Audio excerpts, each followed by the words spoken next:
Hi friends, कक्षा 12वीं का समस्त विषय का एक नया ब्लूप्रिंट आ गया है। आपको पता है, आपने देख लिया होगा। मेरे पास कुछ बच्चों की क्वेरीज आ रही हैं कि केमिस्ट्री में कौन कौन सी चीज़ें छोड़ना है जो हटा दी गई हैं सिलेबस से, जिनको तैयार नहीं करना है। कुछ बच्चों को इंग्लिश में ब्लूप्रिंट में दिया हुआ है, तो हिंदी में समझने में दिक्कत आ रही थी।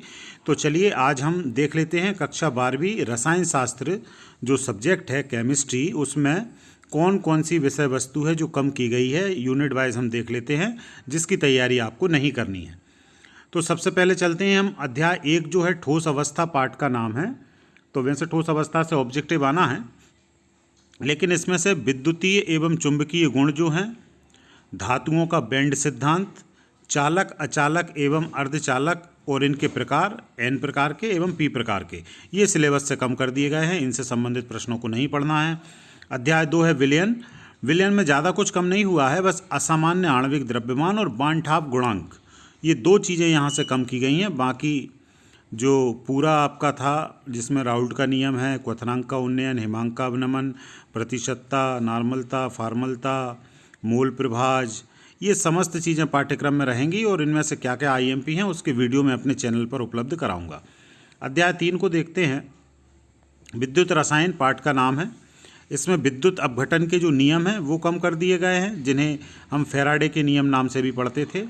संचारण जो है उसका पूरा पोर्शन हटा दिया गया है, वो आपको नहीं पढ़ना है। ईंधन सेल को नहीं पढ़ना है। लेड संचायक सेल को नहीं पढ़ना है। शुष्क सेल, गैल्वेनिक सेल और विद्युत अपघटनी सेल, इतनी चीज़ें उस पार्ट से कम कर दी गई हैं। अब क्या बचता है और क्या आईएमपी है वो अलग से वीडियो से आपको बताऊंगा। अध्याय 4 जो है रासायनिक बलगतिकी, इसमें रासायनिक अभिक्रिया का जो सघट्ट या टक्कर सिद्धांत जिसे कहते हैं वो हटा दिया गया है। सक्रियण ऊर्जा क्या है और आर्हीनियस समीकरण, ये भी कम कर दिया गया है। आर्हीनियस समीकरण तो काफ़ी आईएमपी था, किसी न किसी रूप में आया करता था ये, तो इसे फिलहाल हटा दिया गया है। अध्याय 5 देखते हैं सतह रसायन। सतह रसायन में पायस, इमल्शन एवं इसके प्रकार जो पाठ में सबसे अंत में है, उत्प्रेरण की जो प्रोसेस है, समांगी एवं विस्मांगी उत्प्रेरण और एंजाइम उत्प्रेरण, मतलब दो प्रकार से उत्प्रेरण वहाँ पे दिया है। तो उत्प्रेरण से संबंधित पूरी विषय वस्तु को कम कर दिया गया है, हटा दिया गया है। अध्याय 6 को देखते हैं। तो अध्याय 6 जो आपका था तत्वों के वियोजन के सामान्य सिद्धांत एवं प्रक्रम, इसका पूरा अध्याय ही डिलीटेड पोर्शन में है, मतलब आपको पूरे अध्याय को ही नहीं पढ़ना है। अध्याय 7 में हम चलते हैं पी ब्लॉक के तत्व।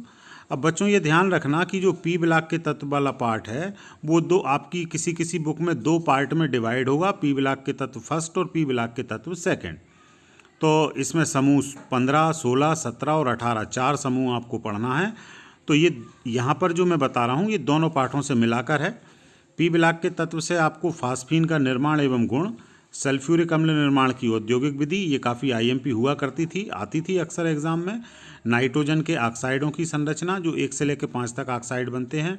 फास्फोरस के अपर रूप, फास्फोरस के यौगिक, उनका निर्माण किस प्रकार होता है, गुण क्या हैं, फास्फोरस के हैलाइड और ऑक्सी अम्ल, इतनी चीज़ें ये पी ब्लॉक के तत्व मतलब समूह 15, 16, 17, 18 का जो पार्ट था उससे कम कर दी गई हैं।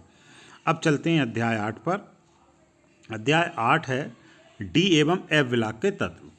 तो यहाँ से जो चीज़ कम हुई है जो विषय वस्तु, वो है लेंथेनाइट की रासायनिक क्रियाशीलता, एक्टिनाइट का इलेक्ट्रॉनिक विन्यास, ऑक्सीकरण अवस्था, लेंथेनाइट एवं एक्टिनाइट की तुलना, तुलना मतलब अंतर, ये भी मोस्ट आईएमपी क्वेश्चन हुआ करता था, इस पार्ट से अक्सर आया करता था। तो ये फिलहाल अब यहाँ से हटा दिया है, मतलब इसके आने की संभावना अब नहीं है। फिर पोटेशियम परमैंगनेट KMnO4 एवं पोटेशियम डाइक्रोमेट K2Cr2O7 जिसका सूत्र होता है, इनको बनाने की विधियां एवं गुण, ये दोनों चीज़ें भी यहाँ से कम कर दी गई हैं। अध्याय 9 में चलते हैं उपसय संयोजी यौगिक। इस पार्ट से ज़्यादा कुछ कम नहीं हुआ है। उपसय संयोजी यौगिकों का महत्व, गुणात्मक विश्लेषण, धात्विक शोधन एवं जैविक प्रक्रियाओं में महत्व, ये चीज़ें मतलब केवल महत्व कम हुआ है, बाकी सभी चीज़ें, बर्नर का सिद्धांत है, IUPAC नामकरण है, कीलेट हैं, फेरोसिन है, जायसे लवण है, ये सभी चीज़ें इस पार्ट में रहेंगी और ये आईएमपी होंगी। क्या क्या कैसे तैयार करना है मैं आपको ये भी उपलब्ध कराऊंगा। अध्याय 10 को देखते हैं हेलो एल्केन्स एवं हेलो एरिन्स। इसमें से डाइक्लोरोमेथेन, ट्राइक्लोरोमेथेन, आइडोफार्म, टेट्राक्लोरोमेथेन, फ्रियान एवं DDT के उपयोग, इन सब के उपयोग एवं पर्यावरण पर जो प्रभाव है उसको हटा दिया गया है। वो चीज़ें आपको तैयार नहीं करनी हैं। इनमें काफ़ी आईएमपी क्वेश्चन बना करते थे, जैसे फ्रीऑन से संबंधित प्रश्न आता था, ट्राइक्लोरोमेथेन मतलब क्लोरोफॉर्म का क्वेश्चन आता था, डीडीटी का क्वेश्चन आता था। तो ये डीडीटी के उपयोग कम हुए हैं, ध्यान रखना बच्चों, डीडीटी के उपयोग कम हुए हैं, डीडीटी को बनाने की विधि कम नहीं हुई है। तो वो आईएमपी है, आएगी और मैं डिटेल में बताऊँगा। और ये ऑर्गेनिक केमिस्ट्री के सभी जो चैप्टर्स हैं, पूरे चैप्टर्स मेरे चैनल पर इनके वीडियोस हैं। आप चाहें तो एक बार ज़रूर वहाँ से देख लें, तो आपको ये चीज़ें बड़े डिटेल में समझ में आ जाएंगी। और जो आईएमपी क्वेश्चंस हैं उन पे तो हम अलग से बात करेंगे ही, लेकिन एक बार उन वीडियोस को ज़रूर देख लें। अध्याय 11 में चलते हैं। तो एल्कोहल फिनोल ईथर वाला जो पार्ट है, तो इसमें से ज़्यादा कुछ कम नहीं हुआ है। मेथेनॉल एथेनॉल के उपयोग केवल कम किए हैं, बाकी कोई विशेष चीज़ कम नहीं की गई है, पूरा पार्ट रहने वाला है। अध्याय 12 को देखते हैं। एल्डिहाइड, कीटोन एवं कार्बोक्सिलिक अम्ल, इस पार्ट में से कुछ भी नहीं हटाया गया है, नथिंग रिड्यूस्ड। तो यहाँ पर पूरा पार्ट आपको तैयार करना है। अध्याय 13 जो एमीन्स के रूप में है, या कहीं कहीं नाइट्रोजन युक्त कार्बनिक यौगिक भी इसके पार्ट का नाम लिखा होता है। तो इसमें से केवल डाईएजोनियम लवण वाला हिस्सा कम किया है, जिसमें डाईएजोनियम लवण क्या है, उसको बनाने की विधि, रासायनिक अभिक्रियाएं उसकी, और उसका कार्बनिक संश्लेषण में क्या महत्व होता है, इतनी चीज़ों को कम किया गया है। बाकी ओवरऑल पूरा पार्ट रहने वाला है, मतलब पूरा एमीन, साइनाइड, आइसोसाइनाइड, ये सभी विषय वस्तु आपकी रहेगी। यानी ओवरऑल देखें बच्चों तो 10 से लेकर 13 तक ये जो ऑर्गेनिक केमिस्ट्री है, इसमें ज़्यादा कुछ कम नहीं किया गया है। अधिकतर चीज़ें इसमें हैं जो पहले थीं, तो इसलिए इसे अच्छे से तैयार करना, थोड़ी सी मेहनत भी इसमें एक्स्ट्रा करनी पड़ती है रिएक्शंस को करने में। और मैं आपको आईएमपी क्वेश्चंस भी इसके बताऊंगा। अध्याय 14 को देख लेते हैं बच्चों। अध्याय 14 जो है आपका, वो है जैव अणु।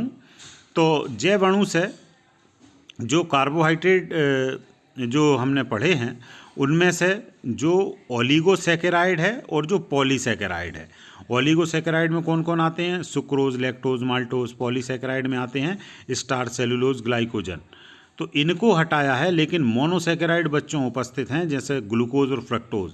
तो वो चीज़ें आईएमपी रहेंगी। कार्बोहाइड्रेट का महत्व, विटामिन क्या है, उनका वर्गीकरण एवं कार्य, विटामिन से संबंधित क्वेश्चंस भी ऑब्जेक्टिव में या वन लाइनर में अक्सर आया करते थे, तो ये इस बार नहीं होंगे।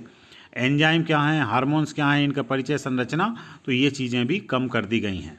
अध्याय 15 है बहुलक, तो ये पूरा पार्ट डिलीटेड है नए ब्लूप्रिंट में। अध्याय 16 दैनिक जीवन में रसायन, तो ये भी संपूर्ण पार्ट को हटा दिया गया है। तो उम्मीद करते हैं बच्चों इस सिलेबस को छोड़कर आप बाकी के सिलेबस की तैयारी अच्छे से कीजिए। आपको इन पाठों से संबंधित जो वीडियोस हैं वो मेरे चैनल पर उपलब्ध हैं, मैंने डाले हुए हैं, खासकर ऑर्गेनिक केमिस्ट्री के तो पूरे डले हुए हैं। तो आप ज़रूर वहां से तैयारी कर लें और ये वीडियो ज़रूर अपने दोस्तों के साथ शेयर कीजिए। बहुत बहुत धन्यवाद सभी को।